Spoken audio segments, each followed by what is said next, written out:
Hello, my horror-loving dudes. I'm KillJoy Jake, and today I'm making a video that I have been waiting 5 years to make. I am so excited for this. Let's get into a review of Insidious 5 or Insidious the Red Door. Well, sometimes that is better. So before we get into a review, let's talk a little bit about this flick. Insidious the Red Door is the 5th installment in the Insidious franchise. It's directed by Patrick Wilson in his directorial debut from a screenplay by Scott Teems. It's based on a story by Lee Winnell, who wrote the previous 4 entries. The Insidious timeline is a bizarre one. Technically, Insidious the Red Door is a sequel to Chapter 2. So technically the full timeline goes in chronological order: 3, The Last Key, 1, Chapter 2, and now this one. This film serves as the finale to the Lambert family story, and it's already been announced that a 6th film is in the works with an entirely new group of characters. Now let's get into a spoiler-free review. If you don't care about that at all, you just want to talk some spoilers, you can skip ahead on the little timeline thing on the bottom here. Insidious the Red Door acts as an overture of this entire franchise thus far. It displays some of the best and the worst qualities that this series has to offer. While there are consistently great jump scares throughout this movie that made me jump many times, there are so many missed opportunities in the plot. The script for this really needed a second revision, maybe a 3rd revision even after that. There's so many things that get set up and go absolutely nowhere that have me scratching my head. The biggest thing is the ending, which obviously I won't spoil here, but it could have been so powerful and so cool, and they don't go that route at all for some reason, and I don't get it. Now, even though the script can be very frustrating at times, there are great moments throughout this. The side characters are some of the strongest in any Insidious flick, in my opinion, played by Hayam Abbas and Sinclair Daniel, who are both phenomenal. I've gone back recently and watched some of the other Insidious flicks, and especially in Insidious Chapter 3, I'm noticing that a lot of the side characters are just underdeveloped at best. Here, that was something that was an improvement, in my opinion. I can't say that about most of the other things this movie has to offer, but at least there's that. There's a huge conflict of passion in this flick, I feel. While everyone who returned from previous entries gave their all to this film, I feel like the scripts, specifically the scripts, just did not have a whole lot of passion. I felt so much passion from the direction, so much passion from Patrick Wilson, Ty Simpkins, Rose Byrne, Andrew Astor, Sinclair Daniel, who's a huge fan of this franchise to begin with, and was so excited to be a part of this 5th entry. In the writing, I just didn't feel a lot of the things that I usually love about this franchise, and I just feel like the script should have been given to somebody else. I really don't want this to come off as mean towards Scott Teems. I just feel like Lee Winnell understands this franchise a little better. He's written 4 of these movies. If anyone knows this franchise the best, it's absolutely him. It really is a shame to me because I feel like Patrick Wilson was so passionate to make this movie. He's involved in all of the marketing. He has said so many passionate things about this film, but unfortunately, he was clearly working with a first draft script that needed revision. All right, we're getting into spoiler territory here, so watch no further if you have not seen the film yet. Go watch it, come on back to this video, and then we'll talk spoilers. Just like I said in my spoiler-free review a second ago, this movie feels like an overture of the entire franchise. Sure, it has some amazing jump scares that truly really got me. I think the hand right at the beginning was really well timed. The MRI machine jump scare was fantastic. It was not how I expected it would be because they set it up differently in the trailer, and then it was set up differently in the movie too, which was a really nice touch from Blumhouse. Typically, this is a production company that likes to spoil all of the jump scares in their movies before they even come out. So I appreciated that they did just a little bit of extra work to keep it surprising for us fans. There's also great character moments, a lot of bouts of humor that I found very funny, and some really great chemistry between our new characters and old ones. But oh my god, there are so many missed opportunities in this movie to do something truly exceptional, and unfortunately this movie just falls into the average category because it doesn't take any risks or chances. The one thing that's new that I did appreciate about this movie is it feels very akin to A Nightmare on Elm Street, even more than some of the past entries do. Obviously, this franchise is very inspired by Freddy Krueger, but this movie takes it even a step further. There are moments where Dalton doesn't even fall asleep, and bam, he's in the further, or bam, he's in a flashback, which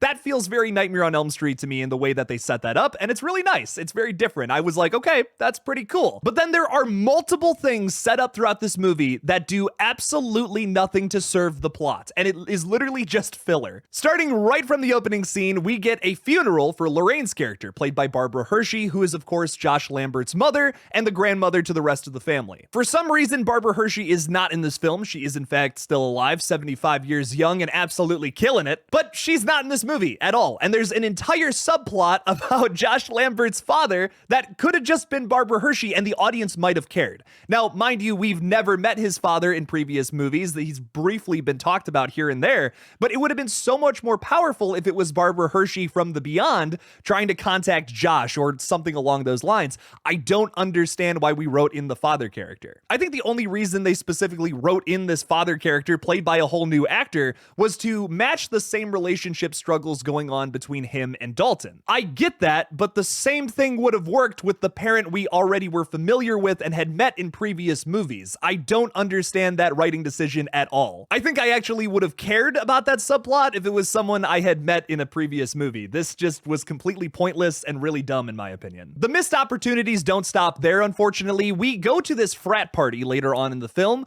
where we meet Nick the Dick. Now, Nick is a character who is rendered completely pointless to the film and is really just a drone that our main characters have to avoid, and that's the only real purpose I see him serving. We learn during this frat party sequence that there's a ghost haunting the house that Ty Simpkins' Dalton character sees, and you get this really nice shot where he throws up a bunch of ghost vomit all over him, which I gotta admit, I appreciated, but did not serve the story at all and was basically just filler. We have two sequences at this frat house where Dalton first encounters the ghost and realizes, oh no, something's wrong here. They then go back there where he astral projects and tries to talk to the ghost again. After Chris, Sinclair Daniels' character, gets attacked by the lipstick demon from the beyond, they just completely forget about that ghost in the frat house. It's like that was all just filler to make this movie a little longer. We could have done that in a way more efficient way. That was so frustrating to watch that sequence go absolutely nowhere, introducing new characters for literally nothing. It really is a shame though, because I love Chris Winslow as a character. I think she is so funny. She has so much chemistry with Dalton and they have a really good relationship together, but it's pointless. Unfortunately, this movie is like building a mansion on sand because my God, it's beautiful, but it crumbled to pieces because you built it on sand. I really don't want to be that guy who blames one person for the missteps of an entire film, but my God, I just do not care for the writing of Scott Teems. I really don't want this to come off as mean. I just don't understand why he sets up like 100 different things throughout multiple movies that he's made, including Firestarter, Halloween Kills, this movie, and then they go absolutely nowhere. I don't understand why so much of this stuff was set up. Like, this could have been a much simpler movie and it would have been way more effective. And even though the writing is so poor, the direction of characters is great. Like I said earlier, the side characters are phenomenal. I already praised Sinclair Daniels. She is so good in this movie, but Hayam Abbas is an unsung hero as well. Even though her character is only in like 2 scenes that are arguably important, she makes a very standout impression in this flick, and I wish we could have seen more of her and built her relationship up with Dalton. That was really fascinating, and if you look at the whole scope of the film, it's almost like it was pointless. Why couldn't Professor Armageddon have been the one to tell Dalton, oh, you just paint over the doors and then they're gone?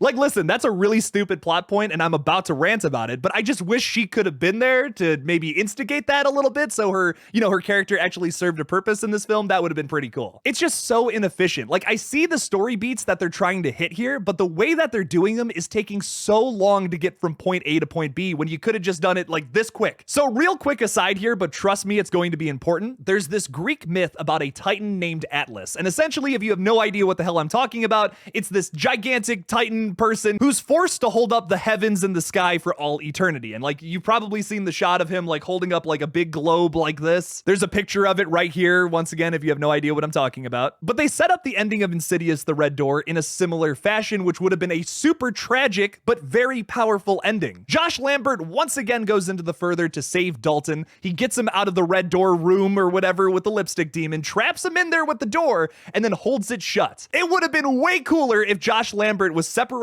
from his body and was forced to just stay there and hold the door shut so the demon could never get out and attack Dalton ever again. They set it up throughout the whole movie that he's going to be a tragic character. He's been a piss poor dad for the past 10 years. He feels really bad about that. He says his mind is foggy because of what happened in the events of basically the last film, Insidious Chapter 2. Why didn't we end it with the death of Josh Lambert being a tragic sacrifice for his son? And then Dalton would be like, oh my God, my dad was actually a really good dude. That would have been way more powerful than the very dumb ending we got. Painting over the doors? Are you kidding me? So you're telling me the character of Elise Rayner, who they pronounce her last name wrong in this film, Rainier, for some reason. You're telling me she never figured that out in her entire life dealing with this shit? That's a ridiculous stretch. If it wasn't for some of the great character moments and stylistic choices of this movie, this would be a 0 out of 10 in my opinion. I don't understand how you don't do some of these really cool and awesome things. Now, usually I'm a little more forgiving for later entries in big franchises like this, but like, I just don't understand how you missed some of these really cool opportunities that would have made this movie so much better in every regard. How we've fallen from the original Insidious, which is basically a masterpiece, down to this. I just don't know how that happens. I'm going to give Insidious The Red Door a very, very, very generous 5 out of 10 because I am a little biased. I gotta admit, I really love this franchise. I think it stands apart from a lot of the other franchises it's constantly compared to, like Sinister, The Conjuring, all of these other jump scare focused series, which yes, I enjoy, but Insidious has always stood out from that because they're always so fun. They include a different monster in almost every movie, and they usually have some of the most captivating characters, which at least this movie still has that. This movie just missed out on some of the biggest elements that this franchise is known and loved for. This film was just average to me, and I'm mildly disappointed by it, but that doesn't mean it was bad. I gave it a 5 out of 10. You know, that's middle of the road. I still recommend seeing it in the theaters if you're a fan of this franchise. It does have some fun moments and some great jump scares.